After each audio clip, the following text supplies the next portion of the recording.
টক ডাল। কেন টক ডাল খেতে হয়? গরমের প্লেন ডাল, টক ডাল।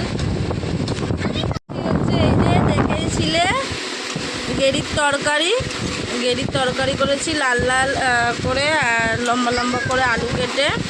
তো খেতে লাগে তাই না? এই যে ও কি খাচ্ছ আজকে? প্রথমবার খাচ্ছ? আচ্ছা বসো, তুমি কিসের ওপর বসো? বাবু হয়ে বসো, বাবু হয়ে বসো। ঝাল হয়েছে না ভাতে? মেখে না মুখে নাও দেখি, মুখে কেন গেরি দেবো না ওকে?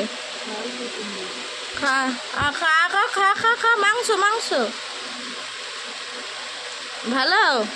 ও হেভি। আর এই যে পাতে রয়েছে আম, শসা, সেটা আমাদের এটা